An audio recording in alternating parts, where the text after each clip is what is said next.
Sam, I'm going to start with you here. Predict to me your starting offensive line. Then we'll go to Kyle, then we'll go to Hank, and then I'll go last, and we'll see what we come up with. All right, cool. So I would say most of my positions here are pretty set, except for the left guard spot, which I feel like Tom, you said before, is the one that's like kind of like a revolving door. Um, I don't think Shane Lemieux is going to start. So I think that it's going to be between Garcia and Azudu. And I think that just because Max Garcia has been in the league just a little bit longer, that he's going to end up beating out the rookie to start at the left guard spot. Not saying that it might change up throughout the year, but I think that Max Garcia is going to start at left guard.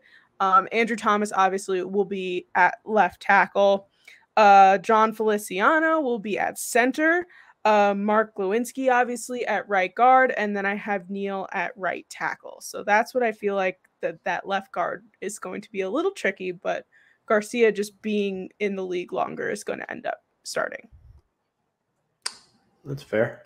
That's definitely fair. I like that line a lot. I think all 5 players can have success. And again, it's really that left guard position where I think that the differences might come in this prediction.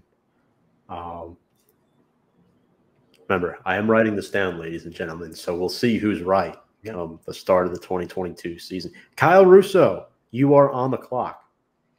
I mean, I agree with Sam 100%. That is my line set in stone. I mean, really the only question, again, as we all keep on bringing up, is that left guard. Everything else is pretty much set in stone, unless an injury. Obviously, knock on wood, that doesn't happen, but everything else will be set in stone from left tackle to center to right guard to right tackle. That's all solidified. Left guard is the only one, and because of the fact that Shane Lemieux has been out for a year plus, and again, he will be healthy for training camp, I think that Max Garcia, they brought in the depth for a reason, and that's because they wanted to test out their guy. They wanted to see who will be ready, and they wanted to bring in some competition as well, because that position has been a problem for a long time now. Just because Will Hernandez played it consistently didn't mean that it wasn't a problem these last couple of years at the position. So I think that Max Garcia is going to beat out Shane Lemieux, and I think that's going to be the starting offensive line. Neal, Thomas, Garcia, Feliciano, Glowinski, and then Neal. Okay. Yeah, I feel like it's pretty much a consensus that the only position that really isn't set in stone is the left guard.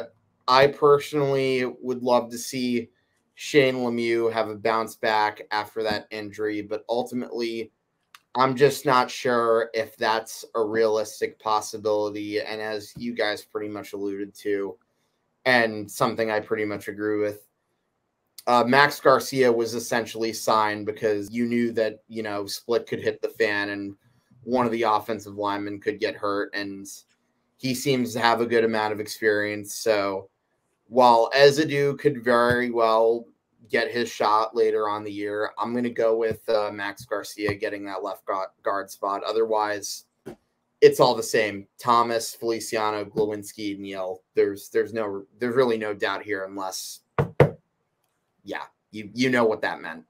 You know what my desk is made of.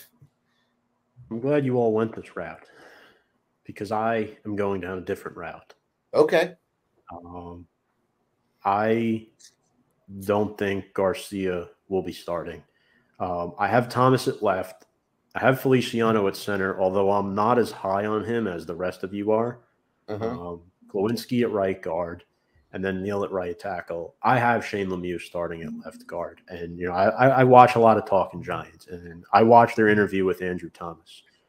Shane Lemieux is one of Andrew Thomas's 2 favorite players on the roster. You want to instill continuity on this offensive line, I think Shane Lemieux is the guy. He looked really good in the first game last year before he went out against Denver, playing on a partially torn patellar tendon. And that was the same injury that Victor Cruz had.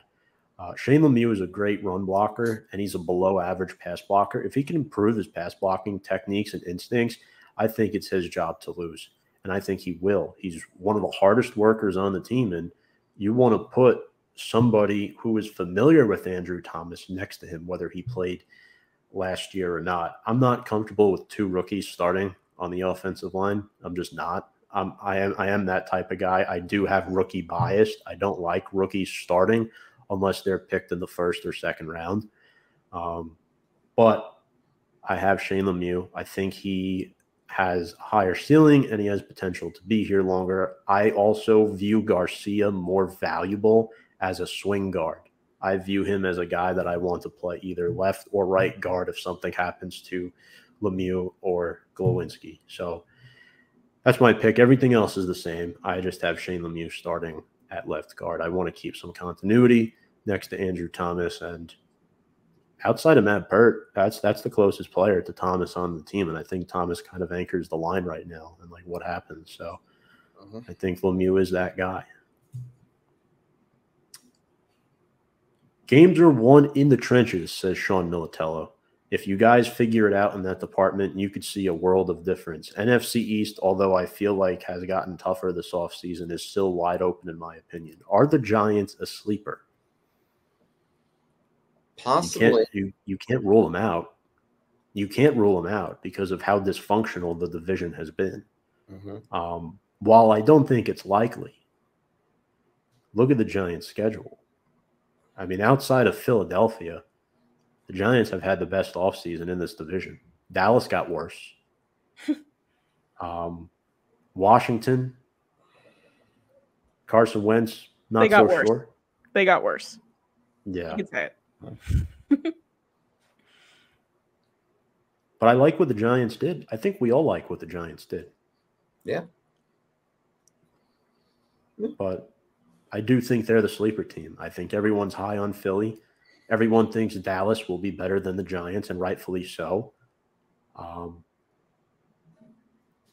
Yeah, I could see the Giants finishing in a close second-place finish if everything goes right. Wow. If everything goes right. And that's not my prediction, by the way. When I first take that back. No, I'm not taking that back. When I first made the record prediction, I predicted 7-10, and I still stand by that record.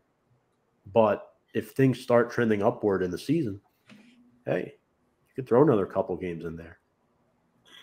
But what do you guys think of Lemieux? Do you think he has a shot to start at left guard, or?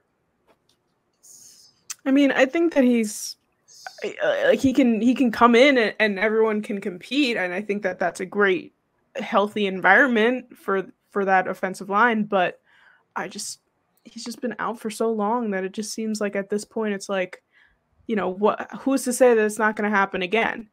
Who's to say he's not going to come in and just get hurt all over again? So that's why I went with Garcia, just because I feel like he's been in the league. He's, he is a new guy, but he has an idea of what's going on. I just don't see Lemieux making it happen for himself. Yeah, and that's where I disagree, because that was Lemieux's first injury of his career. We're talking about college, everything. It's the first time he's been out, and he hated being out. I like Max Garcia. I do. But he hasn't started much since he's been in Denver.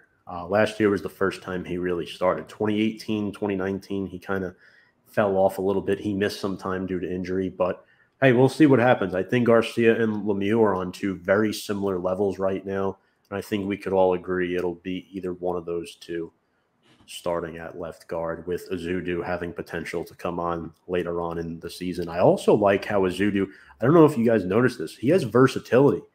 They've been giving him second-team reps at left tackle, so Matt Pert could be in trouble. If Azudu could be a potential swing tackle this season. I mean, you're looking at all sorts of players. You're not sure they're going to come back. Now you're starting to see guys in the 2020 draft class that might get cut as well. We already saw Brunson go. It's not even training camp yet. I'm telling you, there's not many Gettleman players left on this roster. So I like Matt Pert, though. I do like Matt Pert, but he just never got a shot. He never got a fair shot. Last year was the year. My thing is, though, if Nate Solder started all year, like, what was wrong with Matt Pert that he didn't get those starting reps? I don't think the Giants coaching staff and Rob Sale could have been that brain dead to not start the guy. You know, I don't know what it was. That's what I was going to say too. Is that you're an NFL player in training camp? You got to prove yourself. You're going to earn your opportunity. So, granted, Nate Solder was making an enormous amount of money to the point where maybe that could have been the argument to why they were starting him, to avoid embarrassment of letting a guy with that much money ride the bench the entirety of the season. But again, like we talked about with Azudu, or at least I did, 3rd-round pick, you would assume he's got to start, especially Matt Pert. That was a 3rd-round selection how many years back? And the right tackle has been another revolving door for this team the last couple of years. So if he didn't earn a spot by now, I think his window with the Giants is either closing or completely shut. Yeah. We'll see what happens. Anything else we want to discuss? Any final thoughts here? Actually, we do have a comment from Sean. Any guys worth drafting in fantasy from the Giants? No. No, I'm kidding. I had Ricky Seals-Jones on my team last year, but he didn't really do anything then, so I wouldn't draft him this year. Oh no, wait, I didn't draft him. I think I traded for him or picked him up. I know how Tom feels about Ricky Seals-Jones, but I'm laughing because of the fact that that was the first, like on this team, right? That was the first player that came to mind as the guy to draft.